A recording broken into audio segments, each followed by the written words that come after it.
Did you know? Hyrule Warriors likely only exists due to a fortunate coincidence. Nintendo is known to be very strict with their IPs, so when Koei Tecmo approached Nintendo about making a Dynasty Warriors-styled Zelda title, they were surprised the idea wasn't outright rejected. What the team didn't know was that Zelda series director Eiji Aonuma happened to be playing through One Piece Pirate Warrior at the time, a title that has the same gameplay as Dynasty Warriors. So when Koei Tecmo approached him about a possible collaboration, Aonuma was receptive. And after the idea of mixing Zelda and Dynasty Warriors, Aonuma enthusiastically agreed and gave the team considerable freedom. Despite the freedom that Koei Tecmo had, Nintendo still heavily influenced the new subseries. Originally, the game was going to be very similar to traditional Zelda titles with very few Dynasty Warriors elements. For example, it was planned to have full-blown boss battles with dungeons to explore. However, Zelda creator Shigeru Miyamoto saw this proposal and was very dissatisfied with its direction. He flipped the pitch, saying the game should be more of a Dynasty Warriors title with Zelda elements leading to the Hyrule Warriors we know today. The team then had to go back to the drawing board, reworking much of their proposal. Despite this course change, the discussion and pre-development period lasted only about half a year. Actual development of Hyrule Warriors went very smoothly, with Koei Tecmo and Nintendo spending about a year and a half actually working on the game. Internally, the project would be called Project Z, as evidenced by concept art and game data.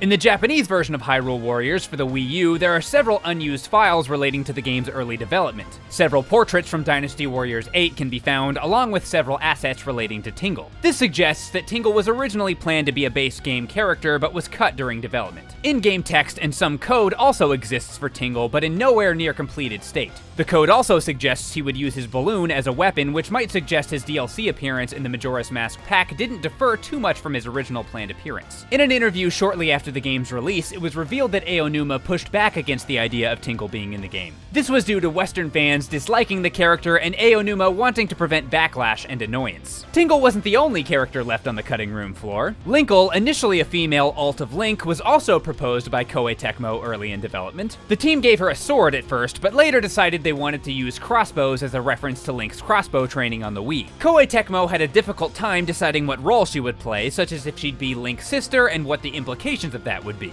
The role of Linkle was hotly debated by the development team. Producer Yosuke Hayashi has stated, "There was some consideration of including a female Link, but in the end we decided that might kind of shift the focus of the game, so that idea was realized in the female sorceresses Lana and Sia." These arguments led to Linkle being outright dropped from the original game. In Japan, a special edition of the game was released with an art book featuring sketches of Linkle alongside some basic info. Fans took a keen interest in the character, especially outside of Japan, which led to Linkle being put into Hyrule Warriors All-Stars. Koei Tecmo spent a lot of time trying to perfect her design and wanted her to have a younger sister vibe. Originally, she was planned to be an exact female copy of Link, but the team wanted to add more character to her. To make her more likable, they gave her a trait of being bad with directions. In the end, Linkle being terrible with directions, despite literally having a compass, was well received by fans. Koei Tecmo also spent a lot of time on the game's original characters, Lana and Sia. Originally, they weren't planned as sorceresses at all, but fairies. This was changed during development to flesh out the story and provide a reason as to why different universes were connected.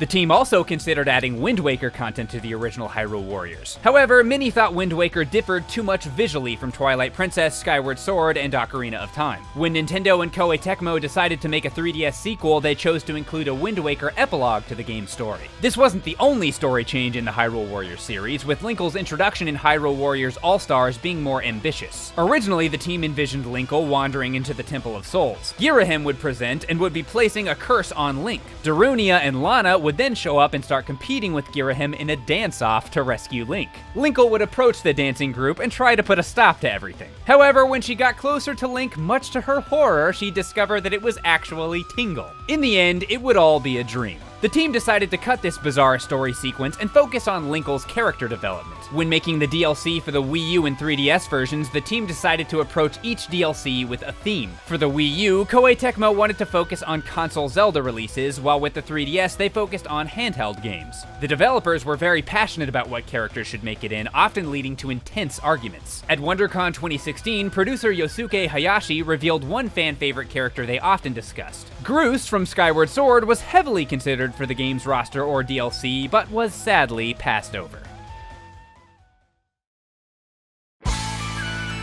Hyrule Warriors features some sort of reference to almost every single Nintendo-published Zelda title. Characters from most console releases of Zelda made it into the game's rosters. However, some costumes have more obscure references which aren't clear at first glance. While the Oracle games wouldn't get a character or weapon representation, Impa's red and green costume is most likely a reference to the Impa from those titles. Sadly, this seems to be the only Oracle representation in Hyrule Warriors. Volga has an orange costume which references Barbara, a snake dragon boss from The Adventure of Link. Even the Japan-only Tingle games were referenced in Hyrule Warriors through Tingle's weapons and outfits. All in all, it seems just 2 titles missed the boat. The Minish Cap and Triforce Heroes seem to be the only main Zelda titles that aren't referenced in some way. It's not surprising that Triforce Heroes missed out in Hyrule Warriors, as it was released after the Wii U version, but it's unfortunate that the title wasn't represented in the 3DS or Switch releases. As for the Minish Cap, it's unknown why Koei Tecmo and Nintendo didn't include any references to it. There were several character redesigns during development of Hyrule Warriors. Link's iconic blue scarf wasn't originally present, and at one point it was even green. In one of the pieces of concept art, a ghostly Zelda can be seen supporting Link, enhancing his sword and shield. Zelda went through a number of designs, including one where she wore a helmet.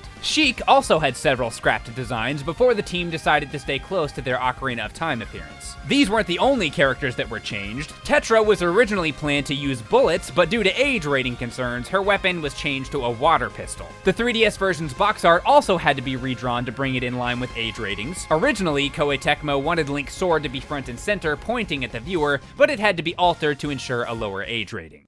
Hyrule Warriors had a huge impact on the Legend of Zelda series and Aonuma himself. Before Breath of the Wild's release, Aonuma stated, "I talked about the idea of the open world and how we're really going to bring it to life in the next installment of the series. With Hyrule Warriors, it's not a huge open world, but it's a large area with battles taking place all the time. My goal is to eliminate that sort of formula, with the Zelda series as a whole, and make it more of, as in with Hyrule Warriors, this large space where you have to figure out what your experience is going to be within that space." Breath of the Wild would employ huge boss battles that could be fought in the map, most notably the game's final boss. The Hyrule Warriors games had several glitches which gave advantages to players. One glitch allowed players to collect a lot of rupees. Another glitch caused characters to swap out movesets with each other. One possible piece of unused data can be accessed through this glitch. By putting Lana's moveset over Zelda's, players could hear Zelda sing her lullaby. It's unused by both Zelda and Lana and can only be accessed through the glitch. The Switch version featured a bug in the game's co-op mode. The terrain on the second player's screen would be loaded onto the first player's screen if the game was kept on for too long. Koei Tecmo would eventually fix this issue in an update to the game. The 3DS version is one of the few Nintendo 3DS titles to have the 3D view disabled during gameplay. This was because the console had difficulty running the game with a lot of enemies. Playing on the new 3DS allowed more enemies to be on the screen, making Hyrule Warriors All-Stars one of the few games to utilize the power difference between the standard 3DS and improved new 3DS. Did you also know that there was a chance of Wind Waker getting a sequel on the Game Boy Advance? Or that Twilight Princess almost got a Majora's Mask style sequel? For more Zelda facts, check out the video on screen. I don't know for sure if we're putting this plug at the end, but just in case, I'll go ahead and do it now. Big thanks to DidYouKnowGaming for having me on again, and if you want to see one of my Zelda videos, how about this Twilight Princess video?